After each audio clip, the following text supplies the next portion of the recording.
Welcome to the Art of Glass here at the Arizona Renaissance Festival. My name is Sir Robert. This is Sir Dylan.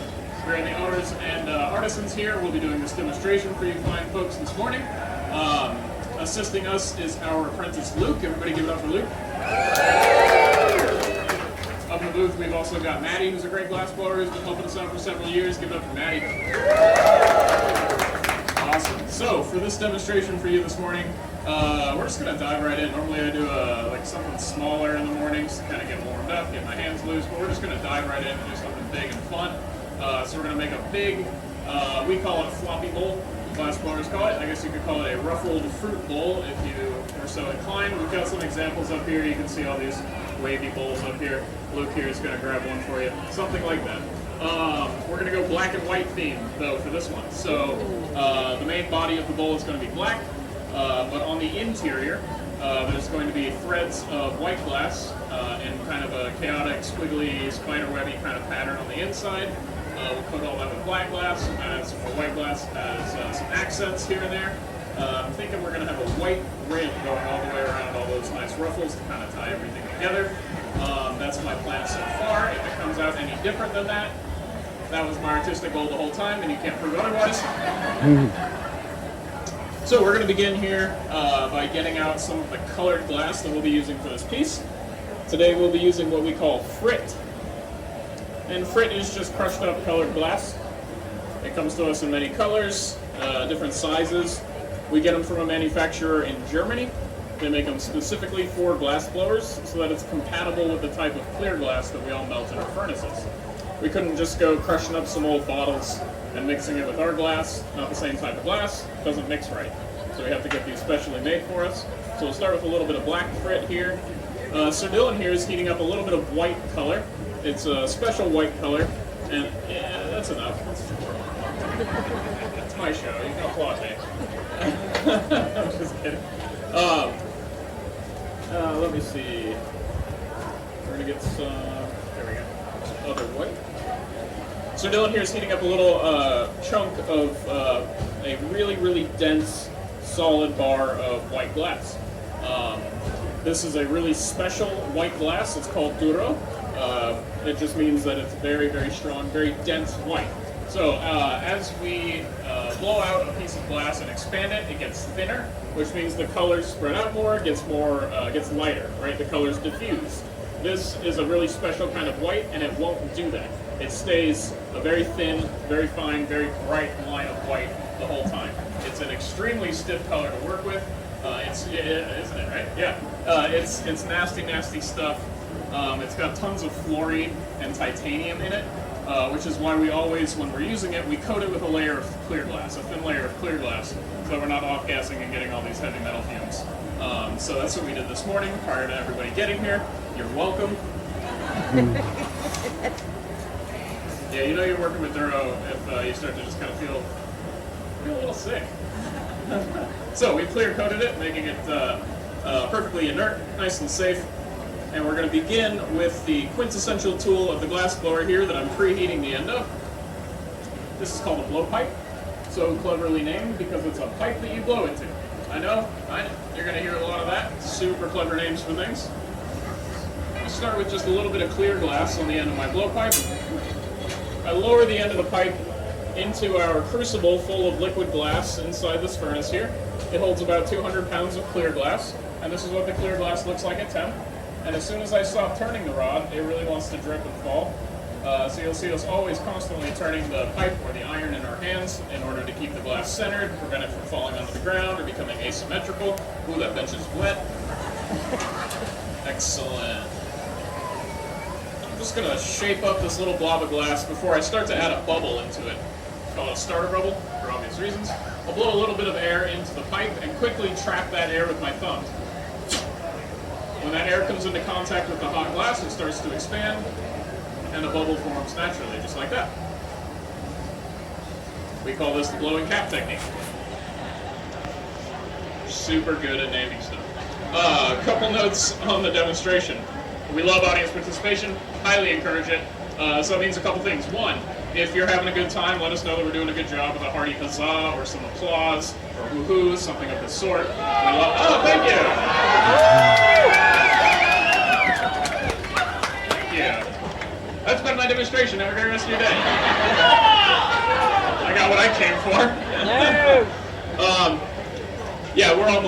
here so we thrive on constant praise and attention, so just hammer it.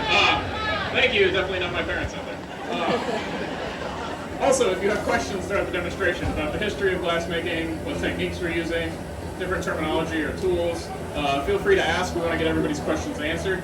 We have 2 rules of questions though. First rule, most important rule, wait till there's a little pause in my talking so that when you ask your question, I don't miss it, or I don't have to pretend like I miss it. And 2, ask your questions nice and loudly, outdoor voice. It's really noisy up here by these furnaces. I can't hear your hands. I'm not going to be looking. I got things to do. So just go ahead and say something like Sir Robert or Sir Dylan, and then ask your question, and we'll get it answered. Cue the questions. All right, so Sir Dylan is going to get this little bit of white Duro glass, and he's going to touch it down to my piece and pull it out into a long thin thread that he's going to go really crazy with. That's literally all it is. Go.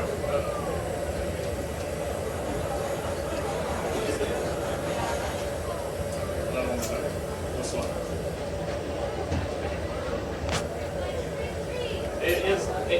It's exactly like string cheese. I see no real difference.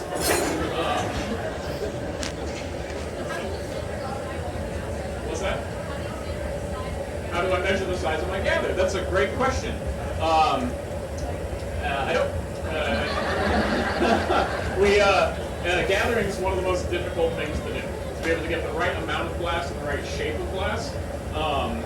It takes many, many years. So after doing it for this long, you just kind of have a feel for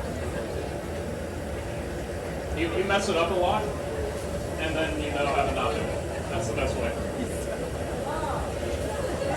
That's all I can eat.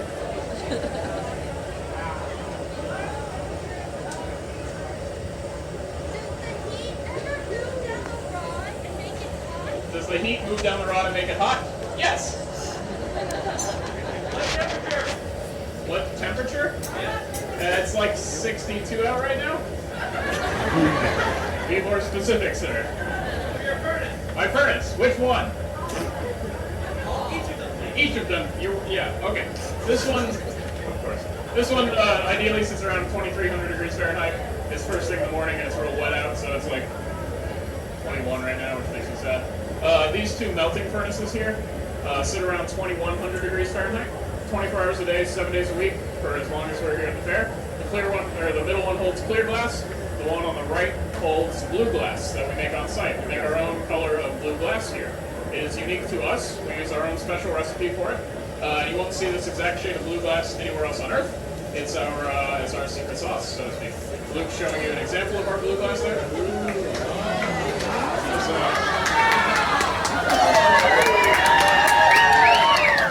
Don't encourage him. Nice show. This furnace over here on the left that you see me going back and forth to repeatedly, there's no glass inside this furnace. It's just for reheating the piece as you're working. Glass cools down extremely rapidly, and we only have a few seconds to work with it before it's no longer hot enough to be malleable, and we have to reheat it. It's one of the reasons glass blowing takes so long to learn. You have to learn how to do it extremely fast. The official name of this type of furnace, a reheating furnace, in every glass blowing shop on the planet, it's called a glory hole. You can laugh at that, it's not a joke, but it's very funny. Huzzah indeed, my lord. If you don't know why people are laughing, don't Google it. That's not how you want to find that out. Alright, we're going to smooth out some of this white glass now. Just making sure that the surface is perfectly smooth. We don't want any ridges or divots in the glass because I'm going to add another layer of clear glass over this, encasing the glass. And anywhere where there's a little divot or a pocket in the surface of this will catch a bubble, trap a little bubble, which can be nice if that's what you're going for. Well, that's not what we want for this piece, unless I get a bubble. What's up? Have I ever been burned? No, why do you ask? Yeah. Every single day of my life, kid. Alrighty. So what I'm doing right now is ancient glassblower technique called stalling for time while I wait for this piece to cool down. I'm going to add another layer of clear glass over it, and if this massive glass is too hot, too mobile, when I put it back into the furnace, it'll just drip all the glass off the end, and I'll lose all this white glass into our clear furnace, which will ruin everything. If this is too cold, however, when I put it back into the furnace, it'll crack and explode. You got it. Same problem, we don't want that, so it's got to be exactly the right temperature. We've got maybe a 100, 200 degree window that we're looking for here. Perfect. So we're just going to get a tiny little gather of glass, or a medium-sized gather of glass. Strip some of this off, a little bit of excess glass, so we'll just let it drip free.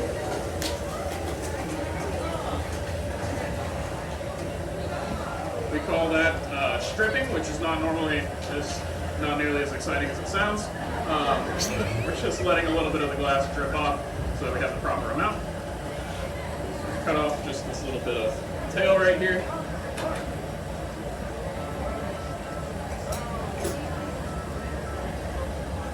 I'm good. I'm gonna hammer in the color, so I'm good for that.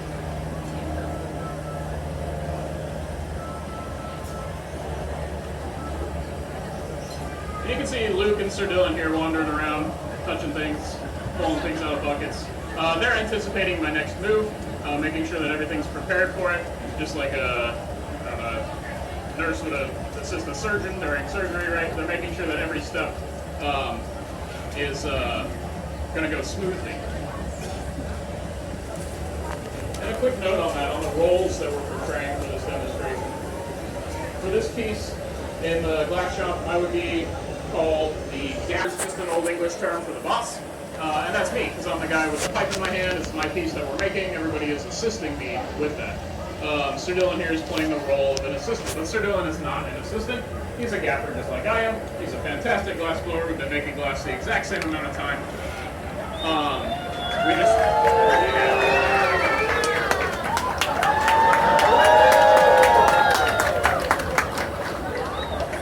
We just trade off who does the demo. So if you come back at 12:30, you'll see Sir Dylan be the gaffer. I will be the assistant, and I'm expecting this much applause. Question over here. How long have you been blowing glass? How long have I been blowing glass? Like 8-9 minutes now? Yeah. Sorry, that's an easy one. You can't sit down like that. 15 years. In April, it will be 15 years. Is that right? Wow. Something like that. Yeah. Listen, for many years of indentured service, dude. It's a lot for a craft that was replaced by machines about 150 years ago.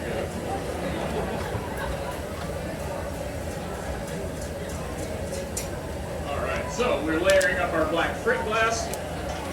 The more times I roll in the frit and pick up more chunks of frit, the denser that color will be at the end. So I'm kind of gauging the size of the piece I want to make and estimating how many times to roll in the frit to get the darkness of color that I want in the final piece. I think 3 should do it for us here. Now we'll smooth out the surface of this.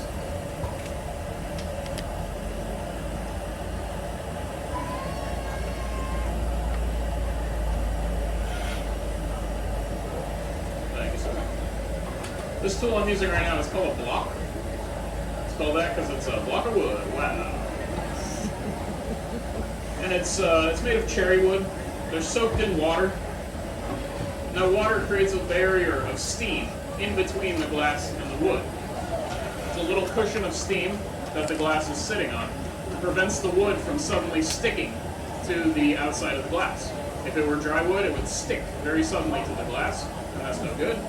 It'll ruin the piece, leave a lot of scotch or ash all over the surface of it. So they're soaked in water, and that steam cushion is what the glass is riding on. It's called the Leidenfrost effect. Are there any physicists here today? No physicists? Good. It's called the Leidenfrost effect.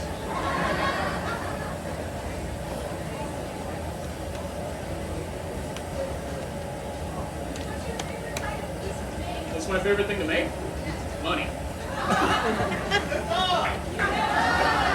Next question. I don't really, I don't know, I don't like super have a favorite thing to make. What I enjoy about glass blowing is the process of it. So whatever piece I'm making is my favorite piece at the time. I much prefer the process to like the end product. I just think it's really fun to do. But if you wanted an answer, that's not a cop-out. I don't know, some of my favorite stuff is techniques that date to the Renaissance in Italy. So you see a lot of pieces up there. There's a nice big old plate right there with a big blue rim standing up in the gallery up there. It's called Retticello, very difficult Italian technique. I'm really proud of that guy. So stuff like that too is fun. Sir Dylan and I like to recreate historical glass blowing items or techniques. Because we're super cool. Do you guys work with old glass as well? What's that? Do you work with old glass as well? We work with cold glass? Sometimes. I mean, so what you see happening in this process is the hot work, the furnace work aspect of it. When the glass cools down the next day, there's often a lot more that goes into it than what you're seeing here. And that's called cold working, because the piece isn't hot anymore. And that involves a lot of grinding and polishing on different belts and wheels and stones in order to make, to make the bottom of a piece flat, or to get it brought down to a nice clean polish.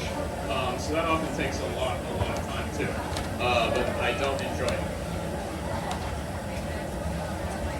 Alright, so this is not nearly enough glass for our final piece, so I'm going to add another layer of clear glass over the top, encasing all of this color and giving us the mass that we need for this piece.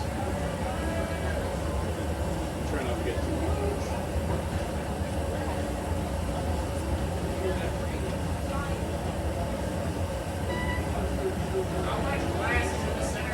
How much glass is in the center furnace? Somebody's paying attention. There's about 200 pounds of molten clear glass.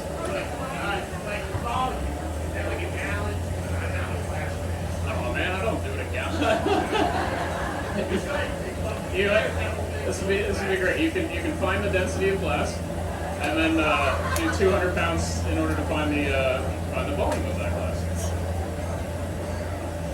It's a lot, big.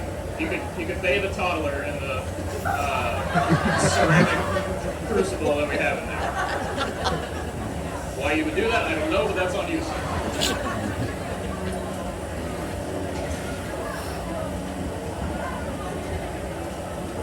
So, now we can go through the process of shaping and inflating this glass in order to become our bowl shape.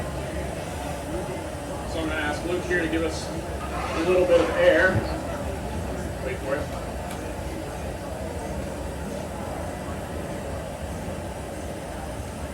Go.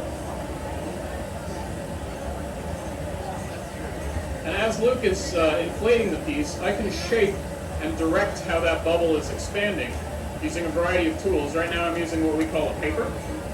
We call it that because it's paper, often. This is it's folded up wet newspaper. And it gives us a lot of control over the shaping of the glass. We can't get our hands on the medium, unlike a potter or a woodworker or like a marble sculptor or anything like that. That's the whole thing of it. So the paper allows us to get as close as we can to shaping it with as close as we would like to shaping it with our bare hands. Gives us a lot of control over the shape.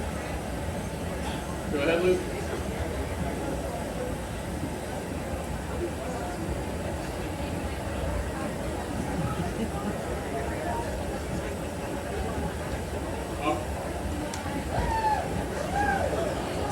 So Luke's not blowing very hard here. Probably like 2 to 4 psi of lung power, if that means anything to you. It's about what you need to inflate a balloon or a piece of bubble gum, something like that. So very soft pressure at the moment. Luke is, however, circular breathing. It's very important that he keeps a constant pressure on the glass as I'm shaping it so that I don't suddenly squish or dent it with my tool. So he's keeping a constant pressure by exhaling out of his mouth to inflate the piece, and inhaling and exhaling out of his nose at the same time in order to breathe or whatever. So right now I'm creating a constriction in the glass, or a narrowing, just off the end of where the blowpipe is inside the glass. Eventually we will need to break this glass free of the blowpipe. We need to remove it from the iron, and to do that we break the glass. We want it to break nice and clean, nice and even, rather than shattering our whole piece. So we create this constriction, which will hopefully concentrate the stress and make it break cleanly at the end. Hopefully. Doesn't guarantee it, but it sure helps. I'm making this little line with this tool in my hand right now. These are called jacks. They've got two blades that face one another on a springy strap. We coat them in beeswax to help them slide along the glass. And that's this little puff of flame that you're sometimes seeing. It's just a little bit of that beeswax coming off. Little line we make with the jacks, we call it a jack line. We don't know why. No idea. Alright, we're going to keep inflating this to get us a nice kind of rough bowl shape.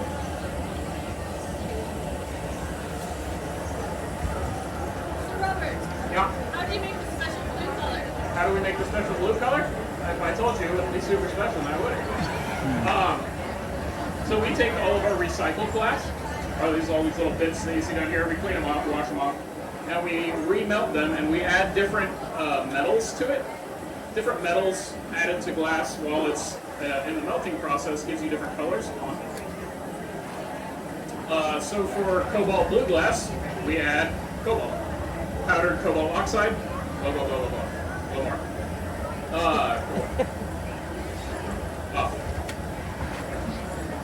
And we also add a little bit of copper carbonate to ours to give it a slightly greenish color.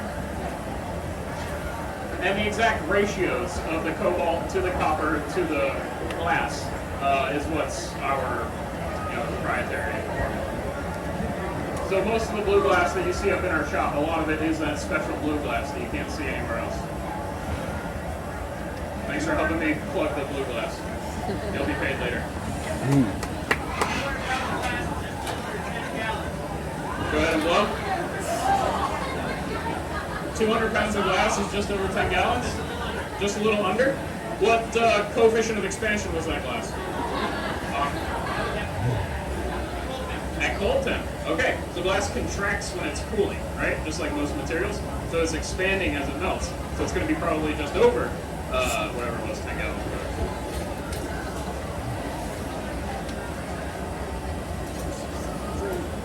Thank you. I'm gonna put that in my back pocket now. Have that as the next time somebody asks that actually looked question, it up. which is the first time I've ever been asked that question. Oh, sir. Yes. To answer your question, just under 10 gallons. It's yeah, you're welcome. The more you know. That's great. All right. So this bowl needs a nice flat spot to rest on the table. The tip of the bubble that I've blown is going to be the bottom of the bowl, kind of make it backwards. So we need it nice and flat. So Sir Dylan's going to help me with his trusty paddle here to help me flatten the bottom of this bowl.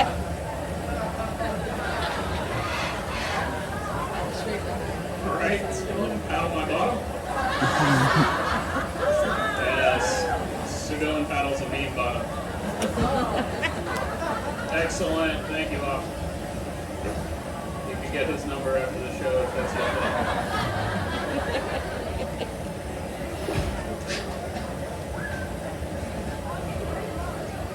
How do what? How do I clean the rods? I don't quite know how to answer that. So to get all the little bit of leftover glass off of the iron, thank you, you got that, Jeremy. I appreciate that. So, like I said, glass contracts when it cools, and metal contracts when it cools, but they contract at different rates. So as they cool, they actually just pull themselves apart. And it happens pretty violently. So if you're anywhere over here and you hear these little pops and tinks coming from these buckets over here when we put a fresh pipe in there, that's a little bit of glass on the end of the pipe or the iron just exploding off of the end. I mean, it takes hours and years to learn how to master the art of cleaning the pipe. It's a very, very difficult skill. So this bowl is now pretty much done on the lower half. How about the inside? What about it? How do I what?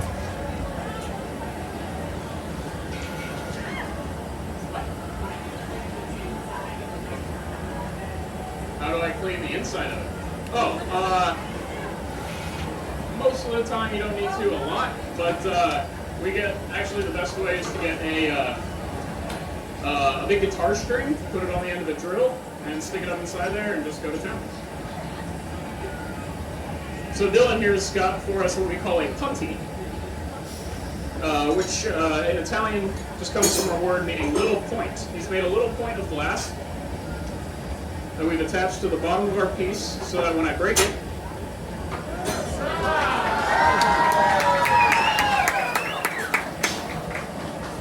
now we've got another handle to continue working this piece. You want to grab that away? Thank you.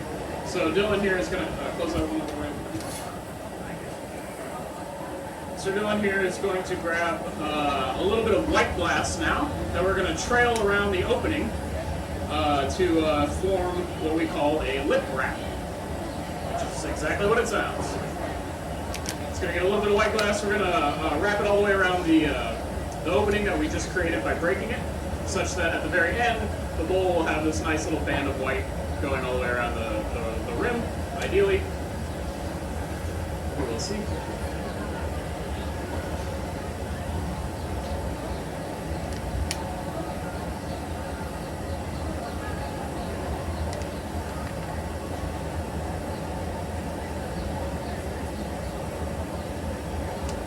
Three.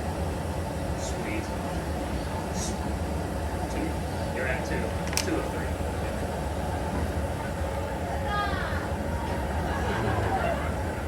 It's starting to lose some of its luster there. Stick with it.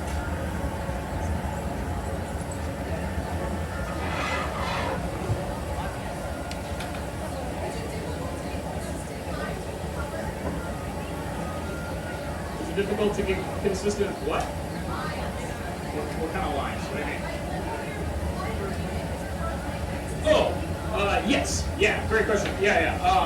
So it is super difficult to make it nice and even, and you'll see that in a second.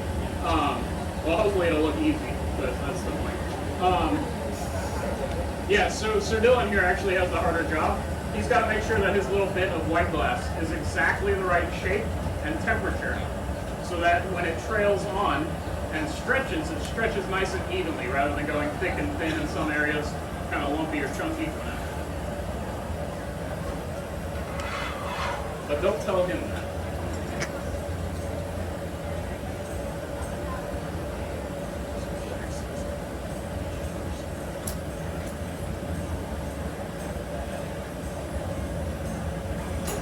What also is going to make this really difficult once we get the white on there, certain colors move differently with heat. Some colors are what we call stiff colors, where it means they take a long time to heat up. They lose their heat very quickly. They're very stiff. Some colors are very soft, right? They heat up a lot. We can work them for a longer time before they cool down. One of the softest colors out there is black. One of the stiffest colors in the world is white. So it's going to make the rest of this piece, blowing it out, pretty challenging here. Because the black glass of the body is going to heat up much more than the lip is. This might cause us all sorts of problems. But we'll push hard.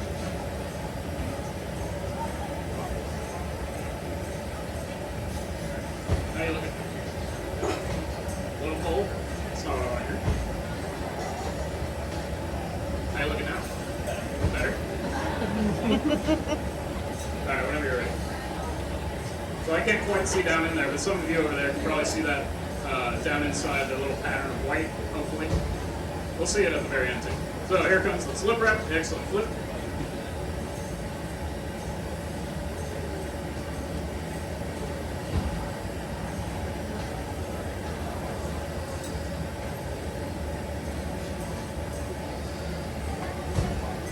There we go. We have our little band of white. Thank you. And Sir Dylan was actually holding his breath while he was delivering that, and sincerely, because his breathing might move his hands very slightly, which will impact how I take the trail. So well done.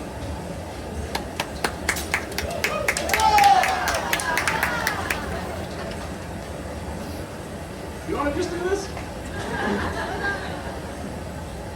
I'm only supervising Dylan because one, I will be the assistant in the next demo, and he's going to give it right back to me. And two, Dylan is one of my oldest and closest friends, and I can do that.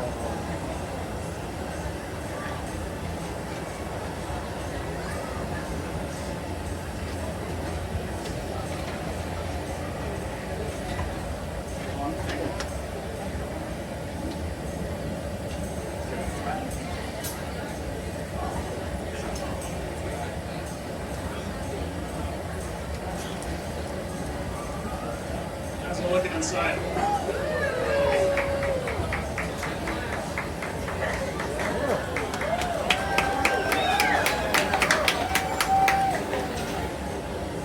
Alright, so I'm going to open it by hand one more time just to make the opening wider, and then we'll go through the process of what we call spin out, which means I will get the whole thing really, really hot so that the glass is flopping around, and using centripetal force, I will spin it so fast that it will go flat, like spinning pizza dough.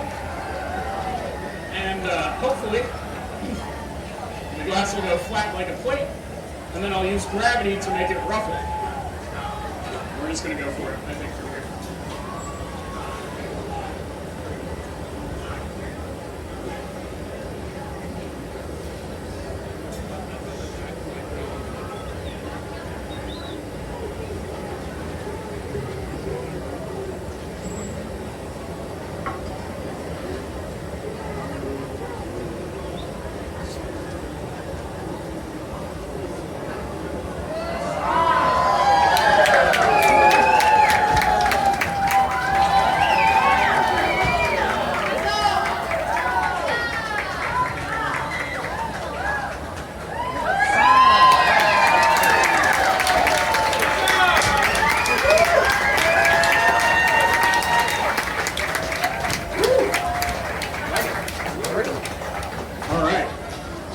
Now, we are not out of the woods yet. We still need to break this piece off of the punty iron without breaking the whole piece itself. So if I've done anything wrong, when I go to break this, the whole piece might shatter, or it could crack, or make a hole in the bottom of it.